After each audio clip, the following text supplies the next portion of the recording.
नमस्कार, स्वागत है आप सभी का न्यूज वन इंडिया में और मैं हूं आपके साथ शाफनी पटनायक। बुलेटिन की शुरुआत करेंगे बड़ी खबर के साथ। लखनऊ से बड़ी खबर, बीजेपी ने सपा पर निशाना साधा। सपा के प्रत्याशी को लेकर निशाना साधा है। सपा की भक्षक अपराधियों की संरक्षक। सपा हमेशा से ही गुंडे और अपराधियों की सरपरस्त रही है। सपा मुखिया भले ही पीटीए का राग अलापते हो, किसी भी साधारण परिवार के व्यक्ति पर हाथ नहीं रखते। ये बड़ी खबर आपको बता रहे हैं। सपा ही भक्षक अपराधियों का संरक्षक। सपा हमेशा से ही गुंडे और अपराधियों की सरपरस्त रही है। ये बड़ी खबर आपको इस वक्त की बता रहे हैं, जहां सपा मुखिया भले ही पीडीए का राग अलापते हो, लेकिन उन्होंने कभी भी साधारण परिवार के व्यक्ति पर हाथ नहीं रखा। ये बड़ी खबर आपको बता दें, जहां बीजेपी ने समाजवादी पार्टी पर निशाना साधा है।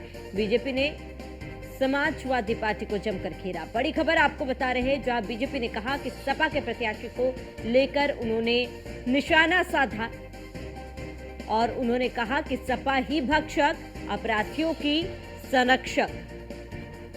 साथ ही बीजेपी ने कहा कि सपा हमेशा से ही गुंडे और अपराधियों की सरपरस्त रही है। सपा हमेशा से ही मुखिया भले ही पीडीए का राग लापते हो, लेकिन उन्होंने कभी भी साधारण परिवार के व्यक्ति पर हाथ नहीं रखा।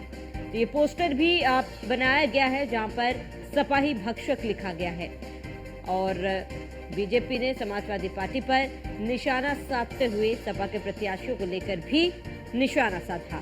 तो सपा ही भक्षक, अपराधियों की संरक्षक लिखा गया है और एक्स हैंडल पर इसको लिखा गया, जहां बीजेपी उत्तर प्रदेश के एक्स हैंडल से इसे पोस्ट किया गया है। उन्होंने समाजवादी पार्टी पर जमकर निशाना साधा। उन्होंने लिखा कि सपा के मुखिया भले ही पीडीए का राग अलापते हो, लेकिन कभी भी एक साधारण परिवार के व्यक्ति के सिर पर हाथ नहीं रखा है।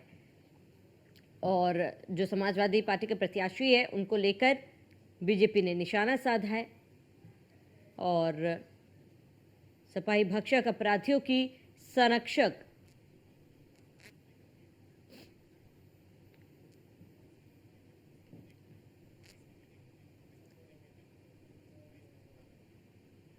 तो आपको बता दें कि बीजेपी उत्तर प्रदेश ने ये पोस्टर भी बनाया है एक तरीके से, और इसके साथ ही एक कटआउट डालते हुए लिखा कि सफाई भक्षक, अपराधियों के संरक्षक है समाजवादी पार्टी, और इसको लेकर जमकर निशाना साधा गया।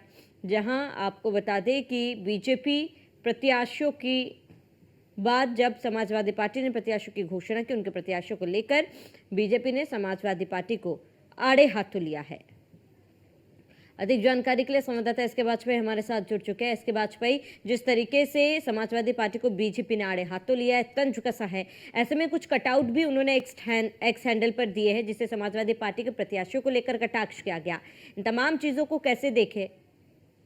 बिल्कुल निश्चित तौर पर, क्योंकि उत्तर प्रदेश में विधानसभा के 9 सीटों पर उपचुनाव होने जा रहा है, तो ऐसे में समाजवादी पार्टी और बीजेपी पर लगातार आरोप प्रत्यारोप का दौर दोनों तरफ से जारी। हालांकि भारतीय जनता पार्टी ने एक पोस्ट किया है जिसमें जो समाजवादी पार्टी की प्रत्याशी है मुजफ्फरनगर से, उस पर समाजवादी पार्टी ने ये ट्वीट किया है कि कादिर राणा, जिनकी बहू को मीरापुर से समाजवादी पार्टी ने प्रत्याशी बनाया है, वो कादिर राणा मुजफ्फरनगर दंगों का आरोपी रहा है। साथ ही साथ ये भी आरोप लगाया गया कि जिस पीडीए की बात समाजवादी पार्टी करती है, उसमें किसी भी साधारण परिवार से आने वाले व्यक्ति को समाजवादी पार्टी ना तो आगे बढ़ाती है और ना ही उसको टिकट देती है। ऐसे में इस तरीके के लोगों को टिकट देकर समाजवादी पार्टी का जो कहीं न कहीं समाज विरोधी चेहरा है, जो अपराधियों के पास खड़े होने की प्रवृत्ति है, वो दिखाई देती है। सीधे तौर पर इस पोस्ट के जरिए भारतीय जनता पार्टी ने मीरापुर सीट की समाजवादी पार्टी की प्रत्याशी शंभुल राणा को लेकर उनके ससुर जिस तरीके से मुजफ्फरनगर के मामलों में आरोपी रहे, तो उसको लेकर कहीं न कहीं कोड करने की कोशिश की है। इसके जरिए से भारतीय जनता पार्टी ने समाजवादी पार्टी पर बड़ा निशाना साधा है। जी ठीक है, इसके बाद तमाम जानकारी के लिए आपका बहुत बहुत शुक्रिया।